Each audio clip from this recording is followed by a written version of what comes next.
Hello, welcome back to All for United FC. Erling, that's not the start that we want. I wasn't fixing my hair actually. I was first here, I'll have you know. But that's going to be the running thing. I should just go along with it and just say yes, shouldn't I? Next time. My fault today. I was the late one. Blame me. So I'm not having that. But yes, welcome all. Welcome. We've done so many shows this week. It feels like, well, this is the third one since Monday, so we've got a lot to get through. Talk obviously about the SK Brann game. Unfortunately, there's going to be no preview for London City Lionesses. So we're going to kind of cram that into this one at the end of the show. We're going to do 15 minutes or so talking a little bit about that at the back end of this one. And yeah, we'll obviously dissect the game. First defeat, first goal we've conceded this campaign. It's our first defeat to go along with it as well. But there were positives in there, which I'm sure we're going to talk about as we go through the show. To get your thoughts, your comments in, I'm going to put the player of the match poll in the chat in just a second. So make sure you get your votes on there before the end of the show. Firstly, very quickly, we were literally just laughing about this very quickly before we came live. Yeah, that's one hell of it. There's always a story around Man United, isn't there? That's the new. What was the issue that Arsenal and Chelsea had? Was it something to do with the socks last season or the season before? I'll tell you what I will say about this, Connor, though. Isn't it interesting how when the boots go missing and the club managed to find boots for the players, which obviously were faulty because they didn't score any goals, but we'll get to that. Even though they got them the boots, there was no pieces in the paper about how nice the club were for sourcing boots for the players. I'm assuming they didn't buy their own. Just saying. I was going to say, can you imagine? And the guy, it's obviously well known. I can't remember his name, but the guy that they brought them from, it was expensive boots as well. I think I worked it out. Probably around $4,000 if you take it into account how much they said that in total that is. Not each, because that would be quite. Yeah, I think it was about $4,000. I think around that I would have had to have paid just based off how expensive you said the boots were and how many it was. So yeah, but. Me his comment. Romantic Grace is still way back, all the way with the back. Maybe. Who knows what happened to them? They seem to have just vanished. And weirdly, it was just boot and a few shin pads as well. Like, just totally random. And not all of the players. Yeah. Don't know what happened there, but there we go. It's always a story around Manchester United. Right, let's throw it back to the team lineup then, as we always do, because there was actually two changes to this one, where I don't think many people expected any changes, to be honest, because judging off previous seasons, we don't tend to see that many changes to an 11. But Barry, I'll start with yourself. Obviously, again, hindsight, looking back at it, it's easy to say whether it was a correct decision or wrong decision. But do you think this was one of those cases where I guess Mark was never going to win either way with making these changes?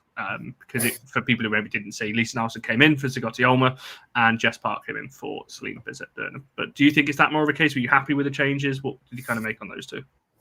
I mean, look, I'm going to be brutally honest with you. I've made a sort of a pact this year, insofar as I'm just not going to really care what anybody else thinks. I'm just going to worry about what my opinion is because it's the only one I can change and the only one that I've got. And with that, I looked at the starting lineup, and I'll be honest, I wasn't that fussed. Because I kind of think. You hit a point for me where you have to allow the people in charge the opportunity to do their thing. They've had their transfer window. They brought in the players that they could bring in. Maybe not everybody they wanted to bring in, but they've made their changes. They've done what they wanted to do. And so now they're in a situation where now they've got to try and make it work. And fair play to them. I think, they've done that by and large. They got past the first two games that they needed to in the second round of qualifying. We've had a good win against Leicester. And so for me, moving into this one, yeah, I think you do end up thinking, do you know what? There must be a reason. And we've spoken about the depth. There is going to have to be a little bit of, tweaking every once in a while. And I'll be honest with you, I thought Lisa did incredibly well. I thought she had a great game. We probably missed Julia in terms of going forward, maybe a little bit more. But I think in terms of was there a hole in the midfield? Absolutely not. And I was quite pleased to see Jess Park start. We've got a right-hand side that is still sort of bare bones.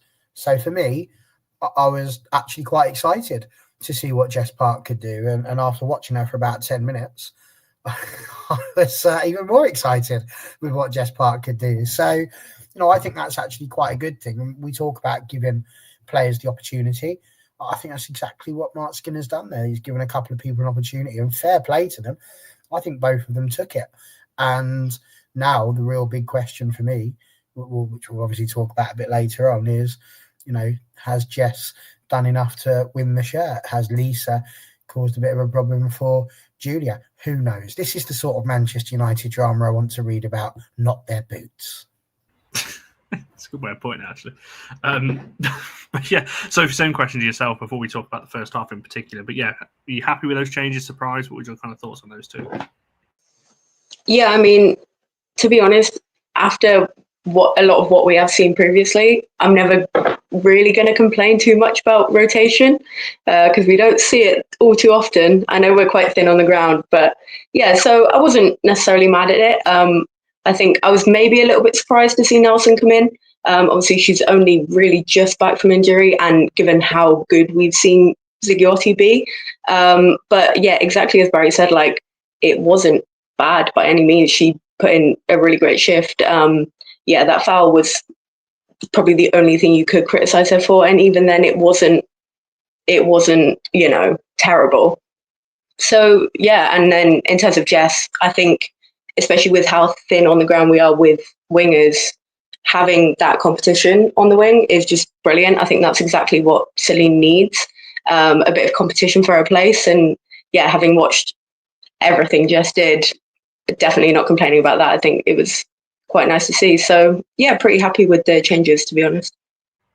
I think as well, I've just put the comment on screen, but I think Mia actually tweeted this at the time that, I think Skinner gets a lot of criticism, and rightfully so, but particularly for not rotating. And I think as soon as he did a little bit, and to be fair, I don't know what else he could have made, because you look at the bench, there's not many other changes we could have made anyway. And he did, and I saw people complaining that he'd made changes. I'm like, well, what do you expect? We've got 4 games from yesterday in 10 days. We've got to change the team every so often, whether you like the changes or not. We have to. You cannot. I said this over the summer. You can't start the same 11 every single game when you've got a block of games like we have, and the importance of them as well. You've got to trust the squad. And as both have said, I'm sure we'll talk about this as we go through the game. I thought both were probably the best player. Now, looking at the player of the match poll, they're both on it. They're both way out in front anyway for player of the match. So the two that came in were probably the two better players on the pitch anyway, from that point of view. And we know depth is an issue, because it is, and I think it's going to be this season. I said this over the summer. Well, we've all said it, so I don't think we need to keep saying it. That is definitely going to be a problem for us this season, as we've kind of seen already. Do you know what, Erling? That was the first thing I said to Sophie when she joined the joined the show. That black kit certainly looks ridiculous. Have you got anyone on the back? So you don't have to show us. I've got Simi. I won't turn around because it will just look bad, but I've got Simi on it. Oh, see. Yeah, in it. But yeah, well, the first thing I said to you was that I hope it's not cursed now, because I think it's a sick kit, and I want to be able to wear it without worrying that we're going to lose. So. Yeah, we don't. There was a kit a few years ago. I can't remember what kit it was, but it seemed to be cursed. Would just never win in play. I can't remember which one it was. That's going to bug me, that is. And that is incredible. I don't know anyone with Simi on the back, so that is fair play to on that one. And hopefully back into the side in the next, well, still a few weeks away yet, but by what month are we in? September? Mid-October, early November, maybe. We'll hope to see her back in the side as well. There was a comment about Simi actually a bit further up, saying what's happened to her. She's injured. So that's why she's not in the squad at the moment. Right, we'll move on to the first half, because this really felt like... let's start with the opening exchange, where we thought we had the kickoff, and then all of a sudden we didn't. Don't quite know what happened there. And I think I said to Barry and Charlie, when that happened, if we lose now, I'm blaming that. So we lost, and I'm blaming that. That completely disrupted our whole rhythm for the game, that did, whatever happened between Mayer and the ref before kickoff, the coin toss. So, but I think, Barry, I'll come to you first on the first half itself. I don't really know what to ask you, because it felt like we had so many chances in that first half. Tooney had a couple of chances on her own. Mallard, Turlen, Jess Park. I want to come to Park as a separate talk point, so if you can skirt around that one a little bit. But in terms of that first half, how didn't we score going into half time? Okay, it's an interesting question. I'll go with the first half bit first, and then I'll go with the how we didn't score bit. But the first half, I was genuinely impressed. I was, before the game, a little bit nervous about how the game was going to go with Brann, purely because I think I said the other week when we did the show, out of all the teams we could have been drawn against, this was the one I would have chosen. If you could have said, Barry, pick a side, I'll have them, thank you very much. And that was exactly what we got. So that was a positive for me. But I was a little bit nervous because we're at their gaff as well. So it's never easy. And, we do sometimes like to make life difficult for ourselves. And I thought we played absolutely outstanding. Like, for a first half, I watched that and I was just, if I was a cat, I'd have been purring. It was just absolutely phenomenal. And I was living for it. So I'm like, we've got Lisa Nolson coming, we've dropped JZO and we've dropped CBD. And all of a sudden, look at this, we're still playing ball. It's all going on. And for me, that was such a good feeling to think that actually, the players that we brought in are making a difference. They're making us look like a good side, even when we drop some fantastic players. So I think for me, that was the key thing. The fact that we know our first 11 is going to be competitive. And that first half was absolutely probably the best 45 minutes I've seen of football and domination for quite some time. That leads to the question of how didn't we score? I've been trying to look for a diplomatic way of saying this, but we just couldn't shoot properly, could we? It was, to be fair, the goalkeeper did all right. She was very, very good. And I think you said Phil on the preview did highlight their goalie, saying that she would be probably the player of the match. And she was. There was a couple of good chances that she saved. But I also think some of those saves weren't necessarily asking a lot of a top quality goalkeeper. And if you're in a situation where the goalkeeper doesn't have to work as hard as perhaps they could have and aren't putting out fully outstanding saves, then to be fair, you've probably not managed to get that placement right. And it comes down a little bit to what we were saying on Monday when we spoke about Turlin's header and how she had that time to be able to place it. It didn't have much power, but because it was placed right into the bottom corner, goalkeeper had no chance. And this is something we didn't really have. So, there were some really good shots. Toon had a great opportunity that I can recall. I thought Jess Park was running around the defenders like they weren't there. I mean, at one point, she ran back into our own half and then turned the player and ran all the way back down the other end. I mean, honestly, she looked like she was just playing on the streets of Manchester. It didn't look like for 1 second she was in a Champions League qualifier. So I thought she was doing incredibly well, but we didn't see her shoot. Turland had a couple of opportunities, but she didn't make the most of them. Melvin Mallard had a couple. Toon had a couple. And I think really for me, that is the answer to your question. It's that we're still just not clinical enough in front of goal in the games that matter. Yeah, I think that's the key. But just very quickly, so before I come to you on the same question, Ian, I'm glad you're watching it because you answered my question. So United apparently won the coin toss, and the referee thought we chose a side.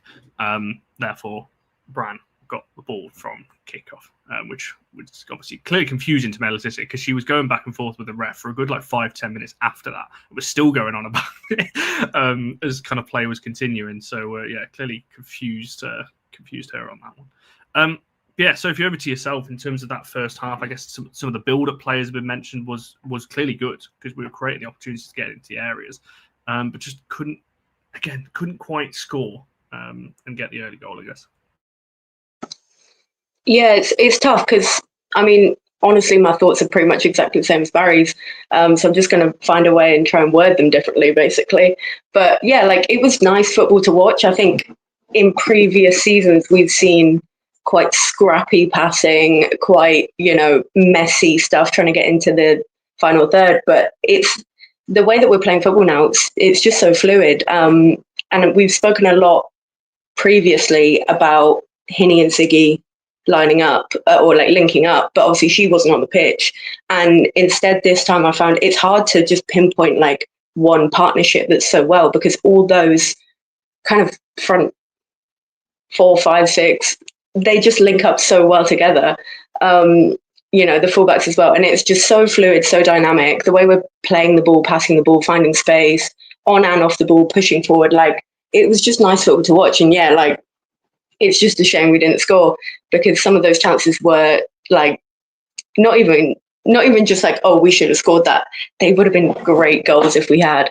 So it's a little bit annoying. You could call it unlucky, but I do agree that there comes a point when you've kind of got to be more clinical. I think there was a few moments where we're shooting straight at the keeper, or we're shooting at defenders. There were a few that took like quite big deflections.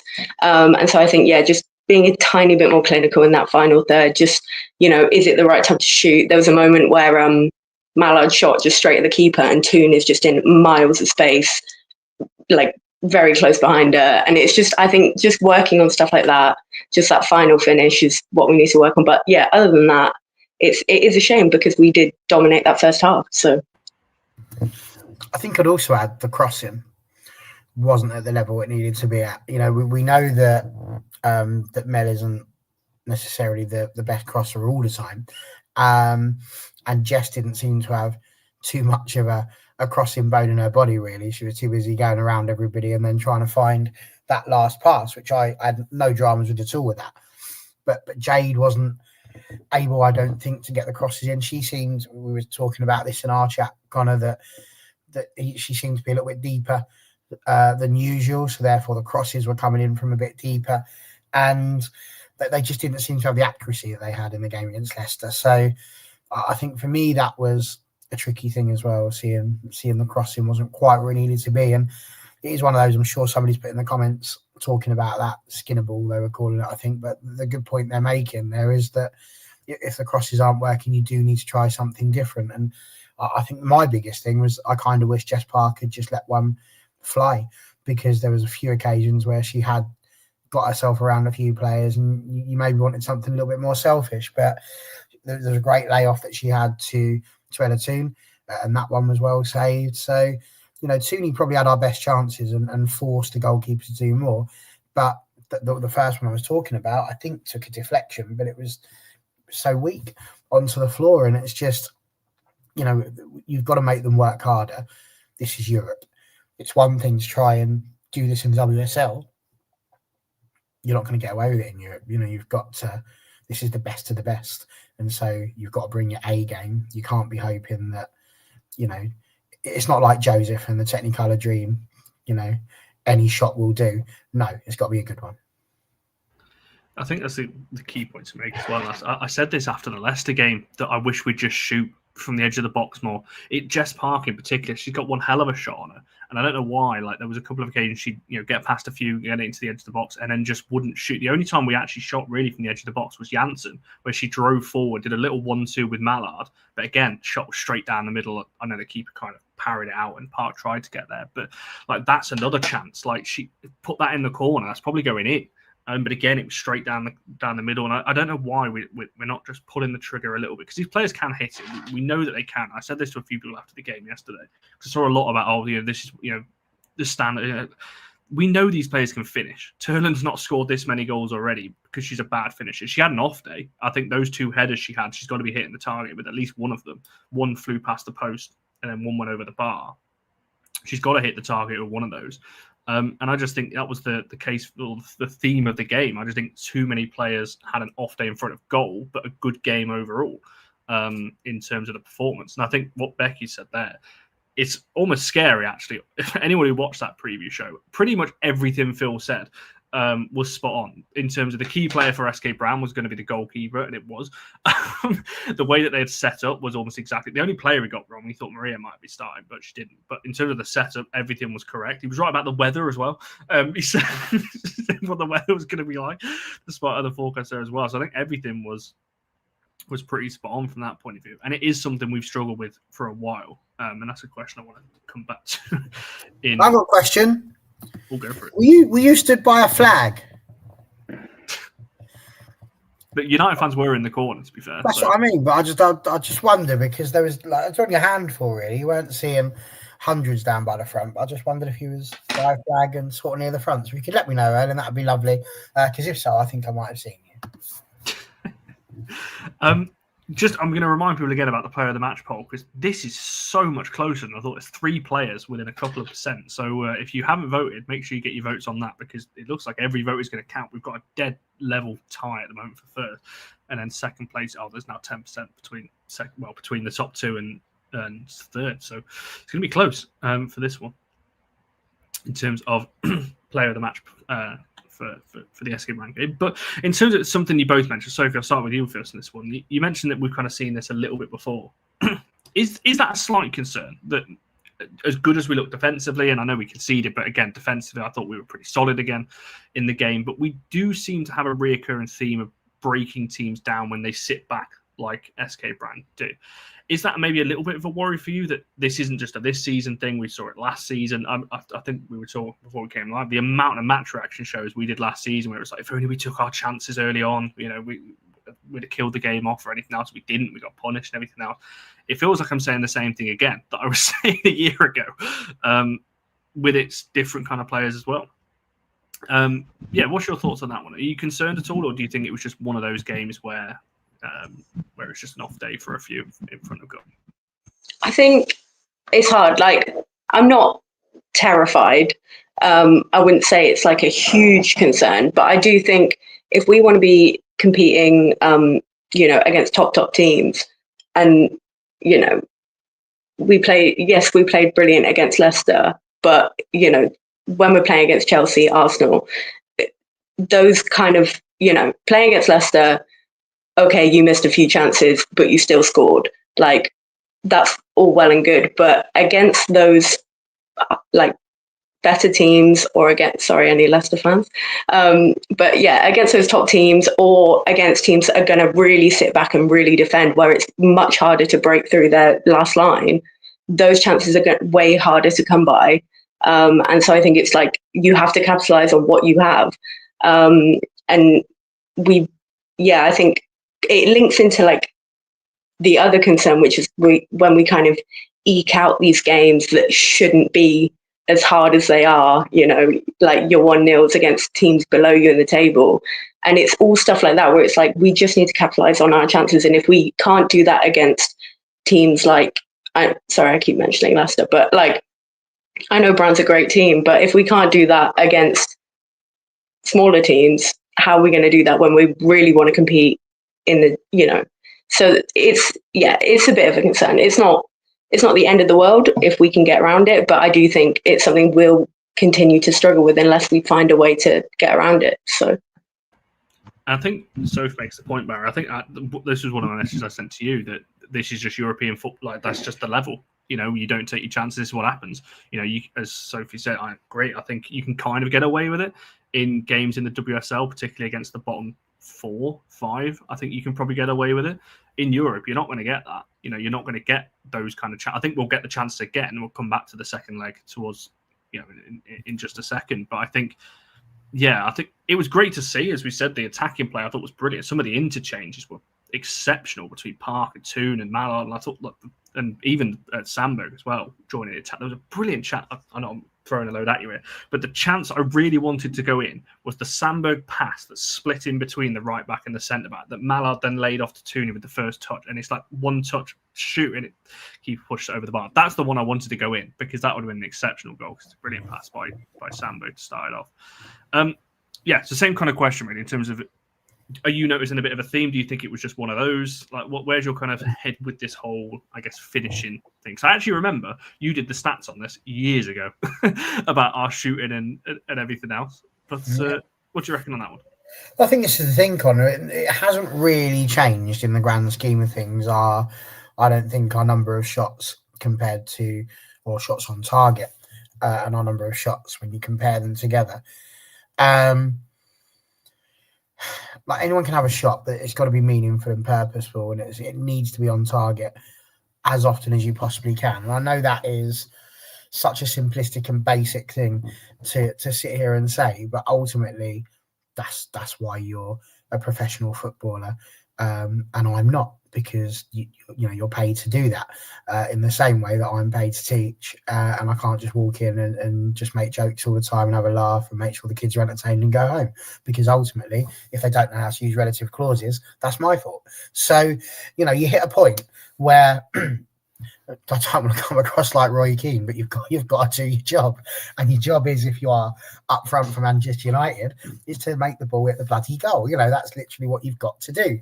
And I don't care if that means they've got to stay after training for an hour every day to practice. They need to do this, and I say that with a lot of love, because this team have been absolutely superb, but we are going to have to try different things.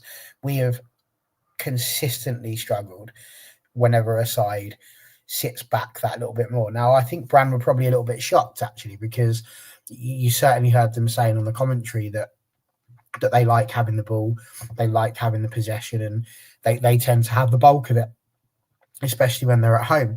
So for them to have been deprived of the ball as much as we were, putting them under such immense pressure, the press was brilliant.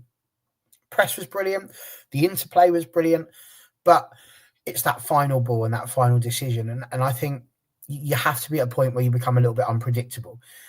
You can keep doing the same thing, but then you need to have a little plan B up your sleeve, so you can change something that catches them out. And then that's how you get the goal. And then once you get one goal, they start to second guess themselves a little bit. They come out a little bit more.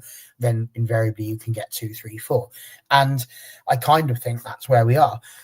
First half was mostly crosses or Jess Park running into the box. And as much as I love seeing what Jess Park was doing, she's going to need to become, a little bit more unpredictable as well. Because if we just see her get the ball and just run into the box all the time, then it's clear what they're going to do. We had a striker who played for Stevenage, had to play out on the left-hand side for a game. She's right-footed. And every time she went up to the corner, what did she do? Cut inside, because that was her natural foot. And it took the defenders about 10 minutes to realise that was what was going to happen. And then she never cut inside again. She wasn't able to, because every time she tried to, she lost the ball and she was getting frustrated.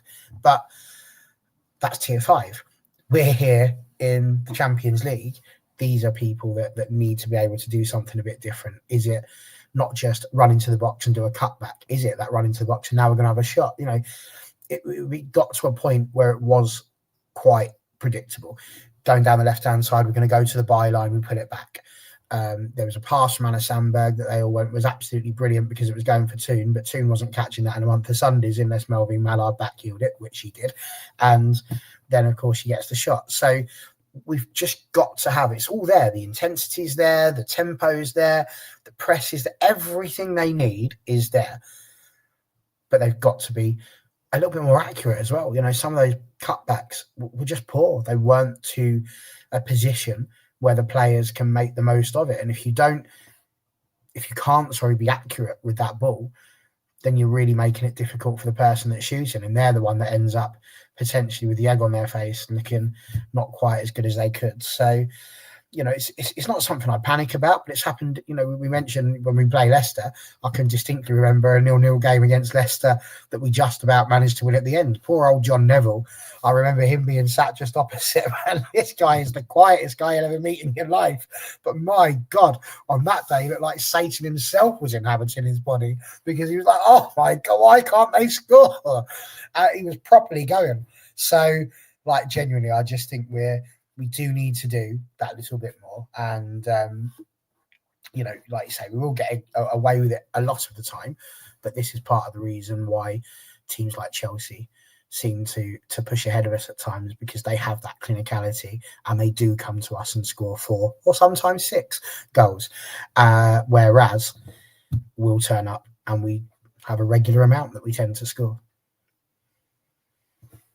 Yeah, no, I literally don't have anything to add on both of what you've just said there. I want to come to the goal in just a second. I want to talk about Jess Park before we come to player of the match. But I just want to quickly ask you both on the 2 subs that were made. Did we make 2 or did we make 3 in the end? Oh, that's bad. Bad hosting of me. I need to get... Who was the third? Oh, my God, my mind has gone blank. I can't remember. So we had Zagotioma came on, Millie Turner. That's who I'm forgetting. Yeah, so the 2 subs I wanted to really focus on was... Bizet came on for Jess Park, Turner came on for Sandberg, and obviously Janssen and switched to left back. We obviously conceded them 3 minutes after that. I'm not saying that they're connected in any way, but in terms of the changes themselves, what do we make on those ones? Because people know my thoughts on Skinner stuff. I don't think it's ever going to change. However, I'm happy with Bizet coming on. However, I didn't think Jess Park going off was the right one. I think if you're going to take any of the forward line off, I don't think it's her in that one. You're welcome to disagree with me. But I don't think it was that one, to be honest. I can kind of understand the Turner one because we don't have Gabby George at the moment. Sambo can't play every single minute. Well, maybe she can. I don't know. But I kind of get that one in terms of giving her a bit of a rest. This is just the nature of where we're at the moment. We don't have the depth to take her off for an actual fullback. But yeah, what do you two think? That's an open question, really, in terms of whether you agree or disagree with me. But I certainly wouldn't have taken Jess Park off because I thought the chances we were having were because of her. And I just felt like if you're going to change something, I don't think it was that, in my opinion. But yeah, what do I know? I did, Kevin. I forgot Zagossi on the last show as well. She's never going to watch this channel again if she ever did. That's twice in 3 days. I've forgotten her. Yeah, open question. Does anyone disagree? Agree with me? What we're saying on the subs? Go on, Soph. You got anything you want to say? Sure. Now, I do agree about Park, to be fair, because I think it was one of those subs that it just feels quite planned. Like, okay, regardless of what's going on in the game, after, 60, 70 minutes, however long it was, we're going to do this sub. And it was, it didn't really match the flow of the thing. I guess, she's a new player. Maybe it's just he's trying to ease her into the squad. Obviously, Selena's going to want to play. So, there's a few different reasons why that could have happened. But yeah, I do agree that it was kind of against the run of play. And I think we suffered after that in terms of the chances we were creating. I think the Nelson Sigiotti swap, that makes complete sense. Nelson's just coming back. Sigiotti has had great games. So I think that one was fine. And then I don't like Janssen at left back really. And I don't want Sandberg off the pitch because I think she was pretty good. But it's kind of, like you say, it makes sense. And I'd rather we were rotating in the first leg than she gets injured 20 minutes into the second and we've got no choice. So, it is what it is, I guess. I think that's a good point. Before I come to you, Barry, Quinn's just joined the chat. I've just double checked. They are. West Ham are currently 1-0 up against Arsenal. Van Domslar own goal. I've got it down as. So own goal. That's. I love when a goalkeeper scored an own goal because that either means it's hit the woodwork and come off of them, or they've had an absolute howler. Looking at my messages right now, I think she's had a bit of a shock. I don't know. I've not seen it, so I don't want to comment too much. But all of my messages are saying how bad that was. So I assume she's made an error or something. Oh, here we go. Off the back of her head. Whoa. Well, it depends if it's off the back of her head. Has it hit the woodwork and done that? If that's happened, then there's not a lot you can do about it. I'm just desperately refreshing Twitter because I need to see a video of that. That's literally what I'm just well, you lot refreshing. I'll tell you what I thought about the substitutes, Connor. And I fully agree with Sophie. I think that the Nelson and Zagossi Olma one was absolutely spot on. Love that. So go, dropped onto the post and hit her head. There's nothing you can do about that. It might be that's just people having a go at Arsenal. It is what it is. Like you can't do anything about it. If it's hit the post, what you meant to do, that's no different to getting a handball when it's kicked at you from 6 inches away. So, we'll give it that. But either way, still funny because West Ham are winning, so that's always fun. The other two, I completely agree with you, Connor. I think bringing off Jess Park was dangerous. I saw that Ian said she was getting a bit tired, and that might be so, but 15 minutes left. I think, she was probably our most penetrative player on the pitch for the entire game. And so I think for 15 minutes, I would have kept her going. Maybe took off Melvin Mallard potentially for that one. But yeah, I definitely would have made a change in that respect in bringing her on. But yes, not for Jess Park. The Millie Turner one was interesting because at first I wasn't sure she'd come on. Anna Sandberg had gone down like minutes earlier, and she was down for a while. And I figured that when I saw Millie Turner, I'm like, oh, hang on, did she come on for? I didn't see that happen. And obviously checked and found out it was Anna. And I think that was the thing. I wondered if it was an injury, if there was something wrong with her, if she's, had a bit, they don't want to risk her, like you just said, don't want to lose her for the next game. So it was a bit easier to take her off and not aggravate it, because she had a couple of those things happen. But I also want to know what's going on with our entire left backs, because we started doing our previews saying we've got Gabby George, we've got Hannah Blundell, we've got Anna Sandberg, we've got Leah Galton if she wants to play there. We had all these people, and it seems like the only person we've got at the minute is Anna Sandberg. So what has happened there, and why it's taken them so long, I don't know. Personally, if it wasn't anything other than just preventative or precautionary, because of the injury, then it was a poor decision. But you don't change the defence. You don't need to. Like, it's not like they were taxed and they were running to chase balls for the vast majority of it. They've not really had to leave their own half.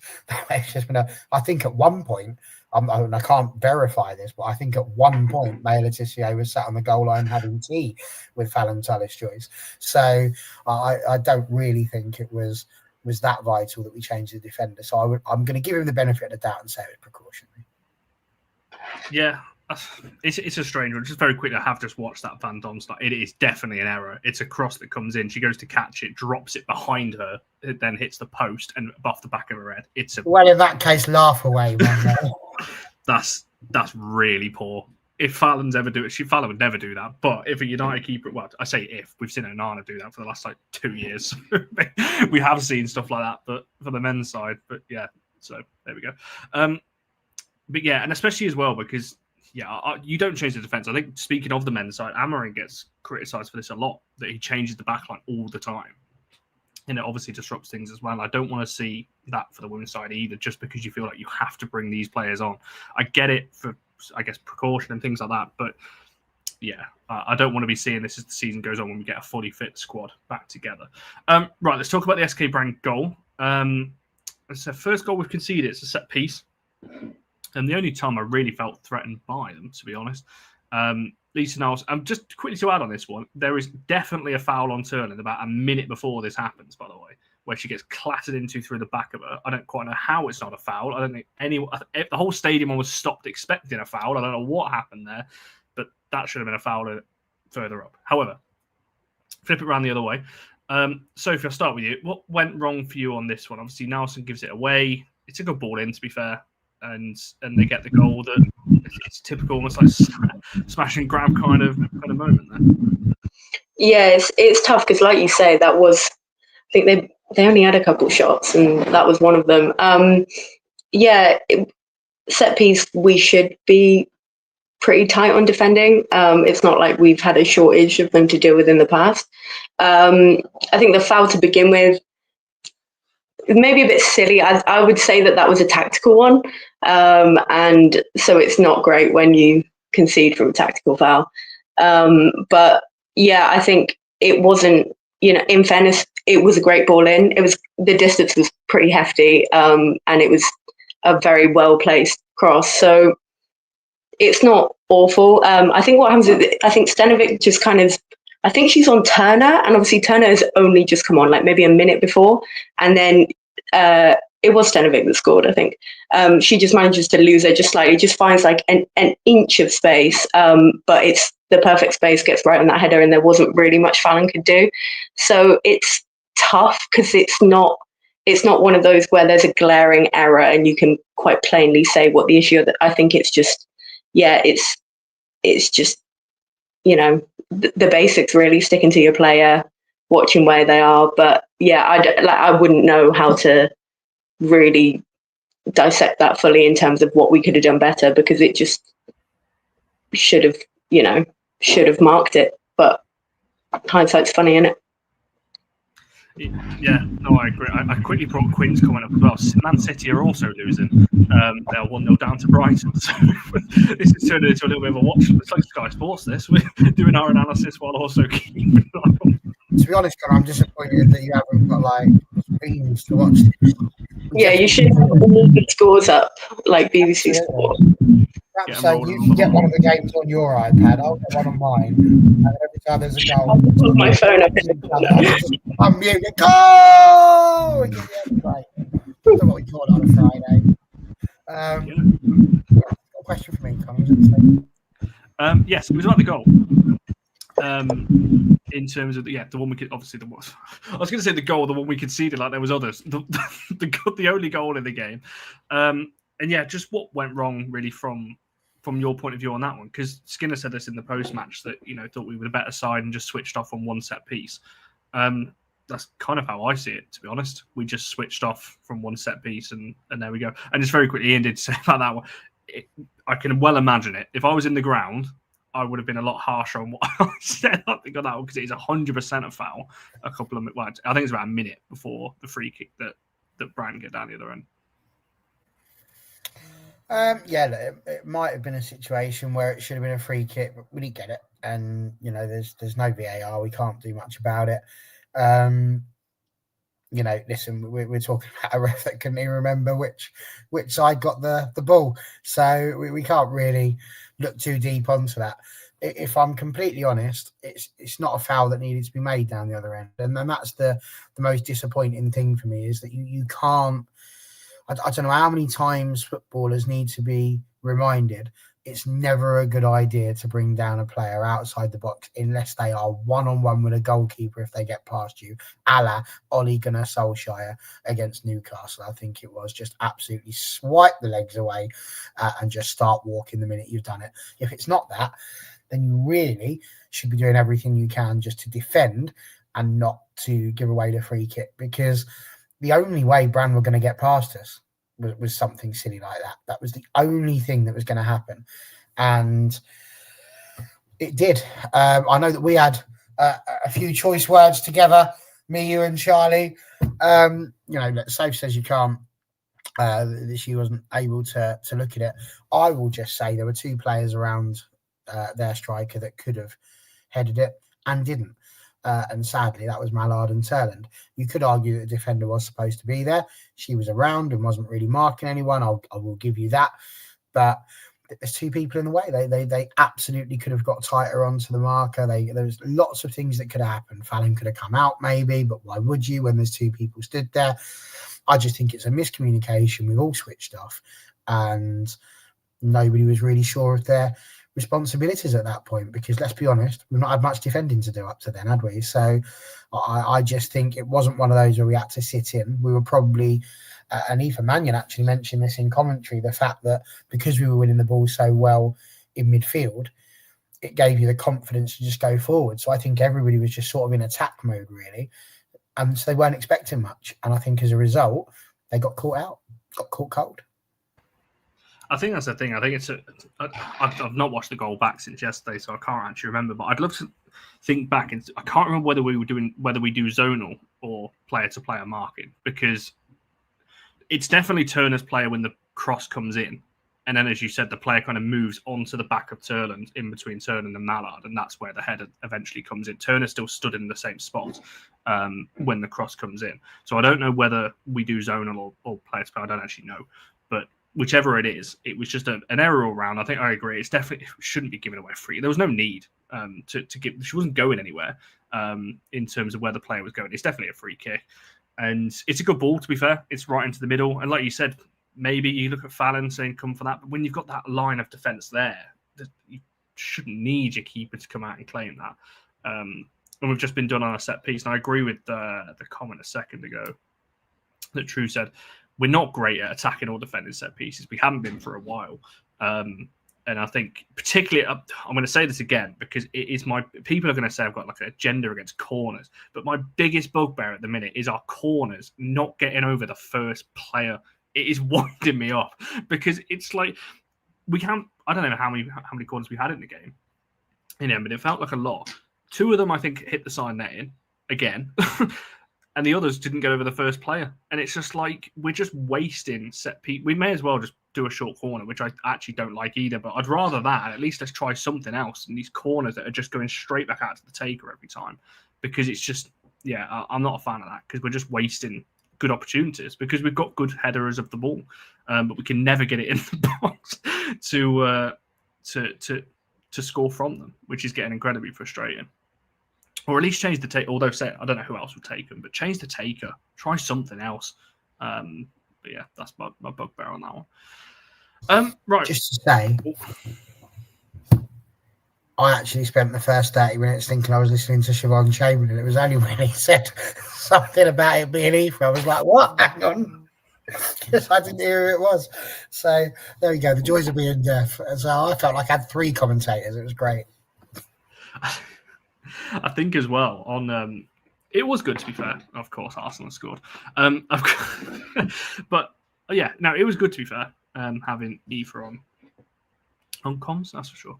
Right, before we come to player of the match, I'm conscious of time already. On this one, I want to quickly ask you both: are we winning next Thursday? It's a very simple question. Are we confident? Are we nervous? What do we reckon the score is going to be for next Thursday? Because we're not going to do a preview as such for that one. But are you confident? Or are you nervous after seeing the first leg, going back to LSV next Thursday? Are you nervous, confident? What's your both thoughts on this one? I'm not going to say confident, but I'm not terrified. I do think it'll be tough. I think obviously we're already in a deficit. I don't think it's going to be easy by any means, but I definitely don't think we're out of it.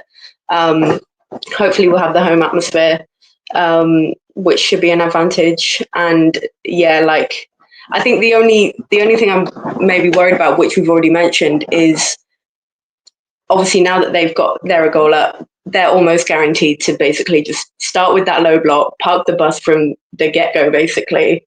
So if we don't figure out in the next week a way to get around that, that's where we might struggle. But yeah, I think we don't need to lose our heads just yet, I don't think. Yeah, it shouldn't be too bad, I hope. I tend to agree. I think I said the biggest problem with losing a goal in the manner that we did, in the fashion that we did, is that we're now in a situation where they can sit back. And we've seen for 90 minutes what happens when a team sits back that are as good as Brann. So my biggest worry, Connor, is that we don't score. We've got to score early, and not for the reasons that we were discussing in our WhatsApp chat. More about the fact that if we don't score early, we're going to start to panic. And we saw that in the game yesterday evening, that after the goal happened, we start pushing things. We start thinking we need to get one back. And I've got to be honest, I've really been thinking about this ever since last night. I can't recall a performance where we've been really pushing for it, that we've actually won or achieved a goal. I think we just get too taken over by it, and we try really hard to force it, and it just doesn't work. So that's my biggest worry. I'll be worried if we haven't scored and we're getting down to the last 20, 30 minutes and we start pushing it and panicking and moving away from the game plan, because we were better than we were. We passed them off the park. We had absolutely every edge. So you would like to think that back at home we'll get the goals. So I'll never sit here and say I'm not confident. I am confident. I do think we should win. But if we're not winning, or at least level, by the time we get to 60 or 70 minutes, you'll be able to find me behind my sofa in true Doctor Who style. I think I was trying to think actually when you said that. I think the last time I can remember us really pushing at getting a late winner or something, or you're looking at the 22-23 season where we scored a few late goals where it was getting a bit tense, and Williams popped up with one, I remember, at Reading, and Turner one against Villa. Like, we had a couple that season where I think we need the goals and we got them late on. So I think there's definitely ones there. I'm confident in the fact that Rolfo should be back in the side by then. I think Gabby George, by the sounds of it, should be back by then. We should have enough, I feel like, by then to get the job done. Particularly at home as well. They're not going to have the home crowd advantage. Which, by the way, I wasn't there at the game. I know a few of you were. The home crowd sounded amazing. I know it was a record attendance as well for a women's fixture in Norway as well, which was great to see from their point of view. But yeah, I'm intrigued. I'm more intrigued, to be honest, because I am confident based off what I've seen.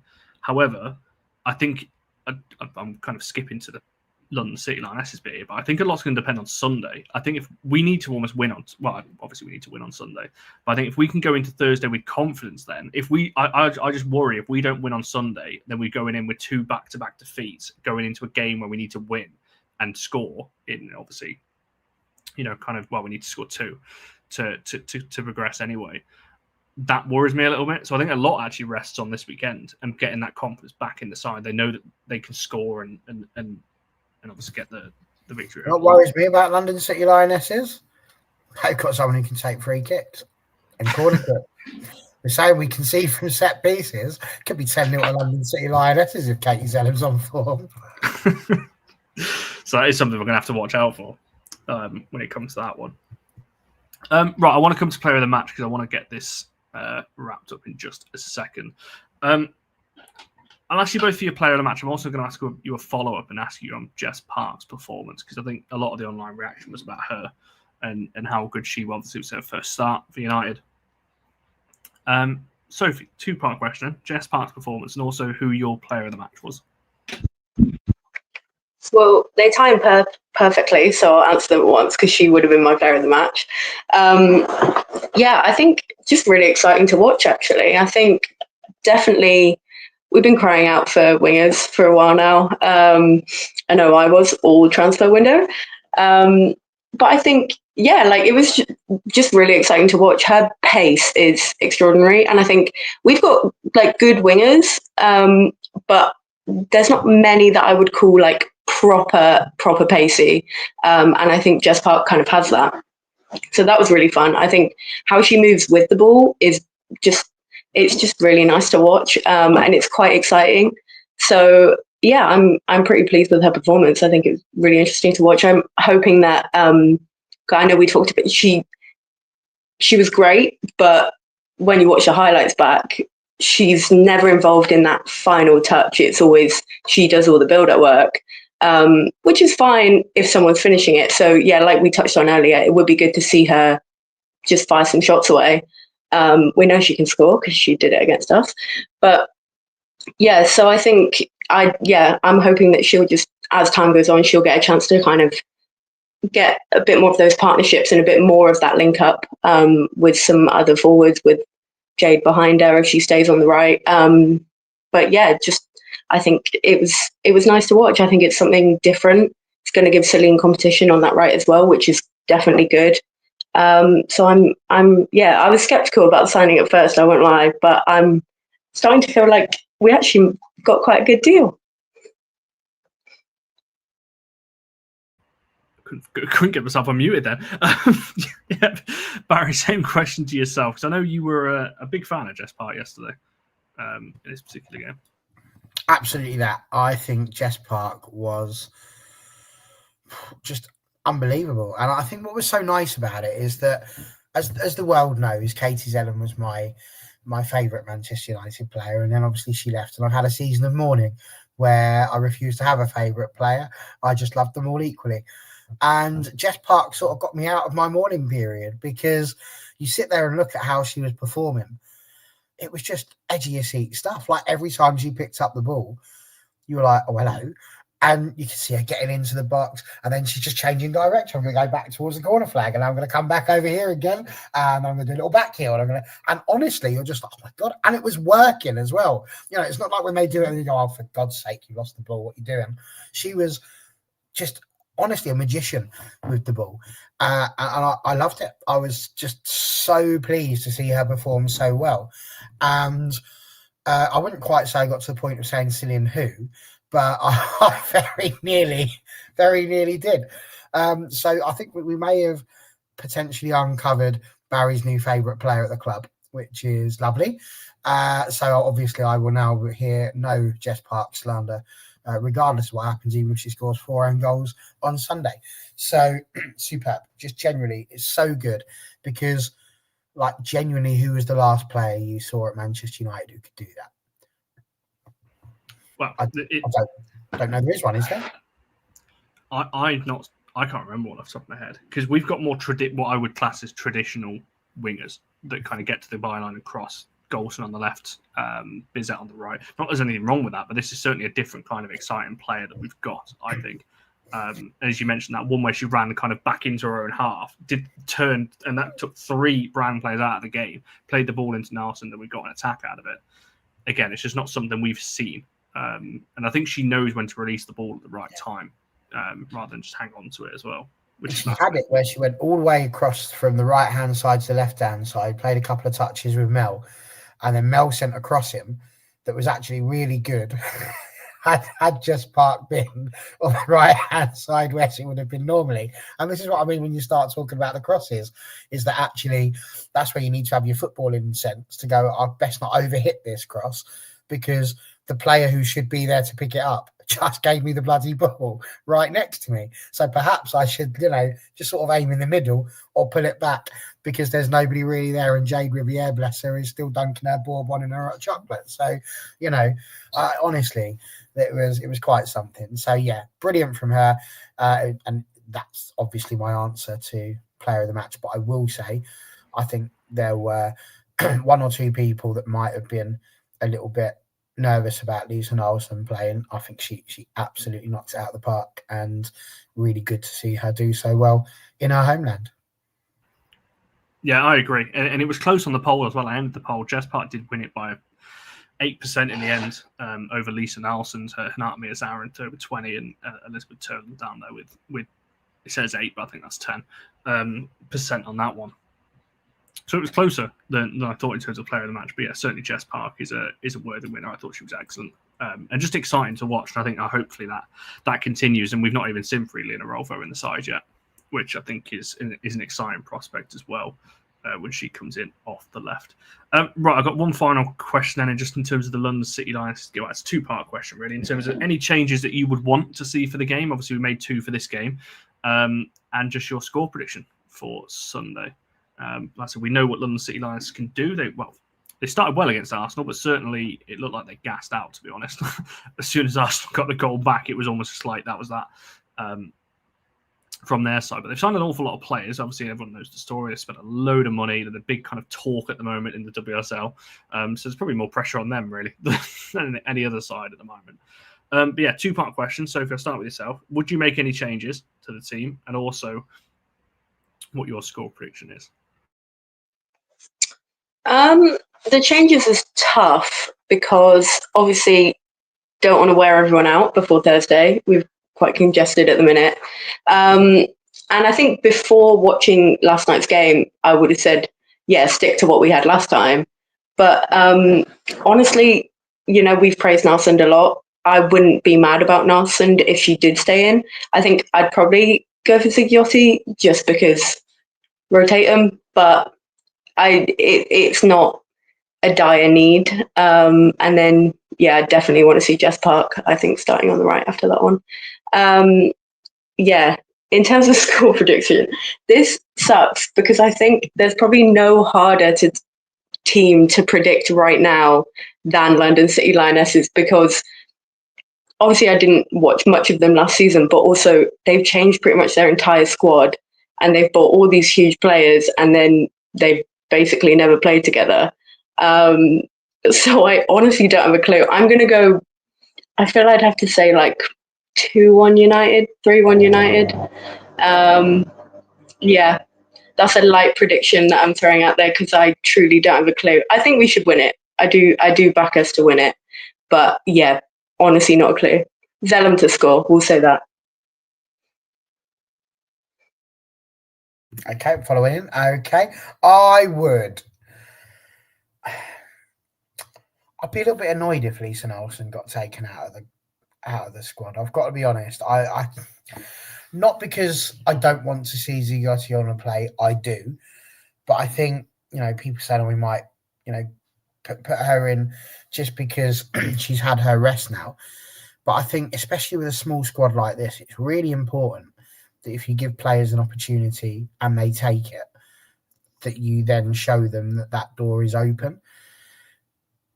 I'm probably about to make Connor's head explode, but I think if I was going to bring Zigiotti Olma on, I would probably do so for Hinny, this week if I was going to make a change and let Hinny have that rest, because she needs one as well. You know, there's no major reason not to. She'll only be on the bench. It's not like she's a million miles away. We can still bring her back on. It's not, you know, like she'll never be there. But if I was going to change one of the two, that's the one I would change. Just purely because, like I say, I think it's important that you do that. Otherwise, how'd you have that conversation with Lisa? Oh, we're going to put you in the game next Thursday. That's great, but how are you supposed to build up that momentum and that ability to keep playing with people and getting used to them? So, yeah, I would probably make that change. I don't think I'd be changing the back line at all, unless there is an issue with Anna, in which case then God help us as to which left back we're thrown in there, because that's going to be Dom and then Millie will go in the back, which isn't the problem. But you know, who knows? Maybe it'll be like the WWF, and in comes Leah Galton at left back. Just, you know, there's the music. Oh, and off she comes. Oh, look at that! It's not Cody Rhodes. It's Leah Galton at left back. Who knows? Perhaps Rolfa comes in and she's at left back. Imagine. But yeah, those are the main changes. I don't think I'd be changing too much around the front four. Again, same thing. I'd probably want to start Jess Park. I don't see why you wouldn't. So, to be honest, if they pick the same 11, how does it go, Safe? I wouldn't be mad at it. I wouldn't be the right thing to do. As for scoreline, if Katie Zellam's playing and taking the free kicks, we're going to lose 6-0. But if she's not, then we're going to win the game. Arsenal did it 4-1, but they didn't have PTJ, so we're going to win it 4-0. I think that's fair. I think it's... Yeah, I'm not mad at that, to be fair. If Nelson stays there, I'm not mad at giving Hinny a rest, because we've got a lot of games. You know, we've got obviously SK Brann. We've got Arsenal right after SK Brann next weekend as well. Like, so, and then it's, what is it, Liverpool away after that, isn't it? And then Chelsea. Like, we've got a lot. And if we win, obviously, against SK Brann, we've got the Champions League then that will get thrown into that next month as well. So, like, we've got to give players a rest. I wouldn't be mad at that, to be fair, if Nelson stays in the side and Hinny drops out and then Zagotti comes in, because, yeah, I wouldn't be mad at that, to be fair. But I would like to see Jess Park hold on to a spot on the right side and go along with that one. Like I said, Rolfo, by the sounds of it, is going to be back in the squad. I said back in, she's not been in it yet, but she's going to be in the squad maybe for the first time. So I'd like to see her come off the bench. I certainly won't be starting her with the injuries that she had, but then maybe she starts on Thursday if she impresses on Sunday. So that's what I'd like to see there. And yeah, as Sporty said, just a few more options on the bench. It'd be nice to be having bench options that we know he's going to use as well, because that bench came through yesterday. And you're looking at Marid Griffiths, Scarlett Hill, Jess Anderson. I'm like, they're not going to play. Like, they're just there just to make up the numbers, really. And you know they're not going to come on. Same for Scarlett Hill a video game? You are? Isn't Scarlett Hill a video game? I don't know what video game you're thinking of, but not. Oh, you're going to make me Google this now. Hang on. Surely not. I don't think it is. It's Silent Hill. Oh, Silent Hill. That's very nice. Yeah, that's not what I've heard of. That does not surprise me, Connor. Hey, video games I thought would be over, but no, maybe not. Honestly, the fact that I managed to pull up, I don't even know if that is a video game, whatever it is. I knew it was Silent Hill, and I was hoping to get lost, and then we had to Google it, and I'm like, oh, here we go again. It's the Little Mermaid all over again. You type in Silent Hill, it's a horror media franchise. Looking at this, I think it is a game. I don't know. I don't know what's going on. I think it looks like it is a game, as well as a series. I don't know. Anyway, yeah, I don't disagree. I think I'll go 3-1 to United. Let's get the goals back into the side and go film based on the game. There we go. But we shall see. We spoke about this on the preview show. It's not going to happen, I don't think, to United. I would love her at United. Most United fans would as well. But with the money she's going to cost, we saw how cheap United have got recently. It's not going to happen, is it?